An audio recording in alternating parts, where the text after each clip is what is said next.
پہلا دوست۔ رفتہ رفتہ محلے میں میرے دوستوں کی تعداد میں اضافہ ہونے لگا، لیکن میرا سب سے پہلا دوست راجا ہی میرا سب سے گہرا اور رازدار دوست تھا۔ راجا بھی میرے ساتھ ہی پرائمری اسکول میں میرا ہم جماعت تھا۔ اس کا گھر میرے گھر کے بالکل سامنے والی گلی میں چند قدم کے فاصلے پر تھا۔ ہماری دوسری جماعت کے سالانہ امتحانات شروع ہو چکے تھے۔ میرے پاس امتحانی گدا یعنی ہارڈ بورڈ نہیں تھا، لہٰذا میں تختی کے اوپر رکھ کر پرچہ دیتا تھا اور تختی کے سرے پر پرچہ جکڑنے کے لیے لوہے کا چھوٹا سا کلپ چپٹی لگا لیتا تھا، جبکہ راجا اپنے ماں باپ کا اکلوتا اور بے حد لاڈلا بچہ تھا۔ اس کے ابا نے اس کے لیے بہت خوبصورت سا امتحانی گدا خرید کر دے رکھا تھا، جس پر $6 ملین مین کی ایک بہت بڑی سی تصویر بھی بنی تھی۔ ان دنوں ہمارے گھر میں ٹی وی نہیں تھا۔ محلے میں صرف ایک ہی گھر میں black and white T V تھا اور ہم سب بچے گھر والوں سے چھپ کر غفور چاچا کے گھر ہفتے کی رات کو $6 ملین مین دیکھنے کسی نہ کسی طرح پہنچ ہی جایا کرتے تھے۔ غفور چچا لاٹ صاحب کے دفتر میں کلرک تھے اور ان کے ٹھاٹ باٹ بھی کسی لاٹ صاحب سے کم نہ تھے۔ ہفتے کی رات غفور چچا اپنا ٹی وی گھر میں کسی ایسے مقام پر رکھ دیتے تھے جہاں سے صحن اور گھر کے دروازے کے باہر بیٹھے بچوں کی نظر بھی ٹی وی پر پڑ سکے۔ میں اپنے ابا کے ڈر سے سب سے آخر میں گھر سے نکلتا تھا، لہٰذا راجا کی یہ ڈیوٹی ہوتی تھی کہ وہ میرے لیے اس منی سینما گھر کے سٹال یا بالکنی میں کوئی اچھی سی جگہ گھیرے رکھتا اور میرے دیر سے آنے پر ہمیشہ غصے سے مجھے گھورتا کہ مجھ سے پروگرام کی شروعات یا 6 ملین کی اونچی سی لگائی گئی ایک بہت عمدہ جمپ چوک گئی ہے۔ اگلی صبح راجا مجھے وہ تمام کہانی پھر سے باقاعدہ پرفارم کر کے دکھاتا۔ ان دنوں اکثر میرے اور راجا کے ہاتھ پیروں یا سر پر پٹیاں بندھی دکھائی دیتی تھیں، کیونکہ جب تک ٹی وی پر $6 ملین مین چلتا رہا ہم دونوں نے ہر اونچائی سے اس کی طرح کودنے کی اور مختلف چیزوں کو ہاتھ پیر اور سر سے توڑنے کی قسم کھا رکھی تھی۔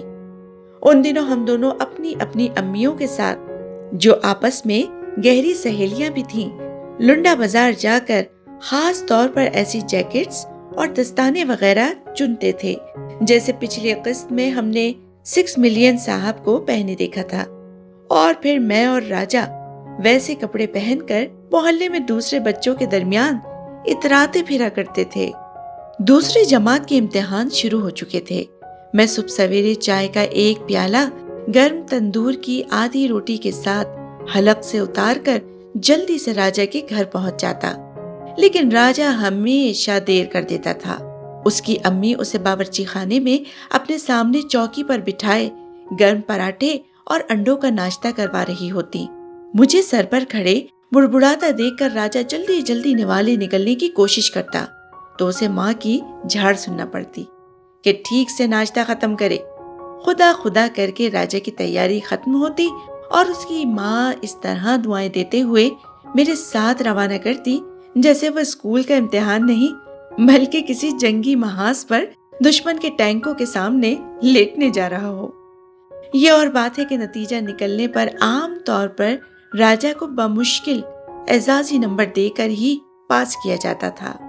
راجا کا دھیان کبھی پڑھائی میں نہیں لگتا تھا۔ سردیوں کی نرم گلابی دھوپ میں جب ہم دونوں پرچہ دینے کے لیے اسکول کی طرف جا رہے ہوتے، اس وقت بھی راجا دیواروں اور دکانوں کی چھتوں پر لگے فلموں کے پوسٹروں پر زیادہ دھیان دیتا تھا۔ میں دل ہی دل میں اپنا رٹا ہوا امتحانی سبق دہرا رہا ہوتا، جبکہ وہ ان فلمی پوسٹروں پر رواں تبصرے جاری رکھتا۔ یار سنا ہے محمد علی کی انداتا بڑی زبردست پکچر ہے۔ یار تو نے سنا آئینہ میں ندیم شبنم نے غضب کا کام کیا ہے، کل تو اس کی گولڈن جوبلی منائی جا رہی ہے۔ کل شاہد کی بھروسہ ریگل میں لگ رہی ہے، وحید مراد کی پرکھ آ رہی ہے۔ تو اس اتوار کو میرے ساتھ رنگیلا کی کبڑا عاشق کا ٹریلر دیکھنے ضرور چلنا۔ راجا کے یہ تبصرے جاری رہتے اور ہم آخرکار اسکول میں داخل ہو جاتے۔ ہمارے پرائمری اسکول میں کوئی امتحانی ہال نہیں تھا، لہٰذا ہم سب بچوں کو میدان میں ایک ایک قطار میں ان کی جماعت کے حساب سے بٹھا دیا جاتا تھا اور تختہ سیاہ پر 8-10 سوال لکھے جاتے جنہیں ہم جلدی جلدی اپنی تختی یا پرچے میں اتار لیتے اور پھر ان میں سے 5 سوالوں کے جواب ہمیں پرچے پر اتارنا ہوتے تھے۔ راجہ ہمیشہ کسی نہ کسی بہانے سے میرے پیچھے یا دائیں بائیں کی جگہ پر قبضہ جما لیتا تھا اور میرا فرض تھا کہ میں اپنے پرچے کا رخ اس طرح سے رکھوں کہ راجہ کی نظر برابر اس پر پڑتی رہے اور وہ آسانی سے نقل کر سکے۔ اگر کسی پرچے میں بدقسمتی سے کسی استاد کی نظر راجہ پر پڑ جاتی تو اس کا وہ پرچہ ہمیشہ ادھورا ہی رہ جاتا۔ ایسی صورت میں امتحان کے نتیجے سے پہلے راجہ کے ابا کو ہمارے اسکول کا ایک خیر سگالی کا پھیرا لگانا ضروری ہو جاتا تھا۔ البتہ راجہ کو میرا یوں دن بھر بچوں آپی کے گھر کے پھیرے لگانا بالکل بھی پسند نہیں تھا۔ وہ ہمیشہ مجھ سے اس بات پر لڑتا تھا کہ میں بھرے کھیل کے میدان میں سے بچوں آپی کی ایک آواز پر یوں دوڑ کر ان کی بات سننے چلا جاتا تھا جیسے مجھ سے کوئی نماز قضا ہو رہی ہو۔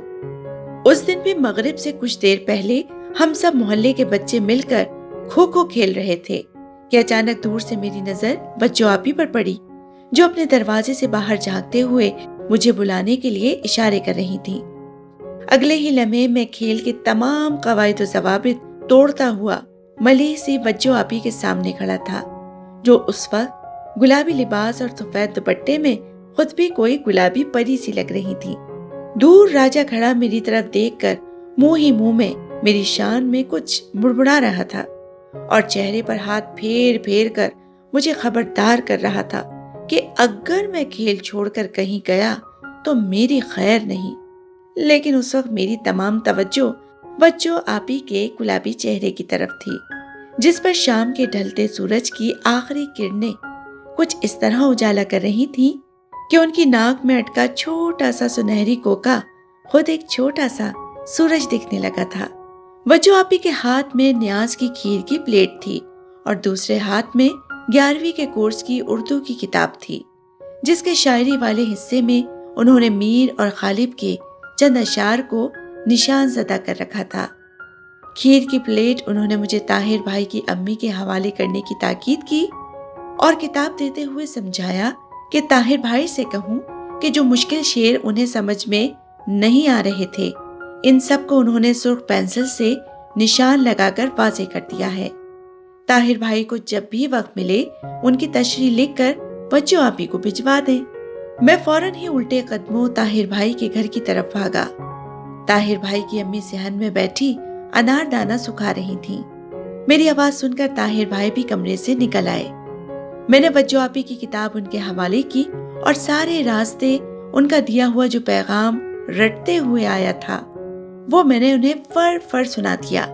طاہر بھائی ہلکے سے مسکرائے اور بولے، یہ تمہاری بچوں آپی کو پڑھائی لکھائی کے علاوہ دوسرا کوئی کام نہیں؟ مجھے ان کی اس بات پر شدید غصہ آیا، لیکن اس سے پہلے کہ میں ان سے کچھ کہتا خود طاہر بھائی کی امی نے انہیں جھڑک دیا۔ ارے تو کیا ہوا؟ اگر بچی نے ذرا سی مدد مانگ ہی لی ہے پڑھائی میں تو کون سا آسمان گر گیا؟ تیری لیاقت تو نہ جھڑ جائے گی اسے کچھ بتانے سے۔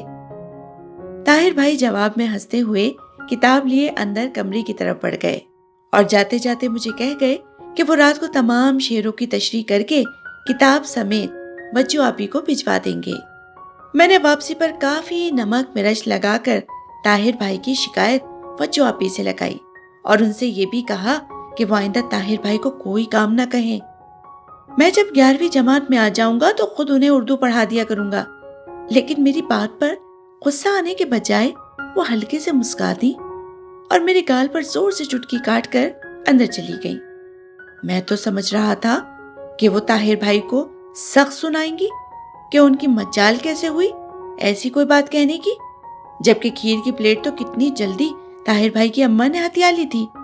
بدلے میں 2-4 شعروں کی تشریح ہی تو کرنا تھی ان کے ہونہار بیٹے کو۔ اس ذرا سے کام کے اتنے نخرے! اور پھر یہ بچوں آپی بھی نا، بجائے غصے میں آنے کے ان کا گلابی چہرہ مزید گلابی ہو گیا تھا۔ میں سخت کشمکش میں ان کے گھر سے واپس لوٹا۔ کسی نے ٹھیک ہی کہا تھا، کہ ان لڑکیوں کے مزاج کا نا کوئی بھی بھروسہ نہیں ہوتا. گھڑی میں تولا، گھڑی میں ماشا.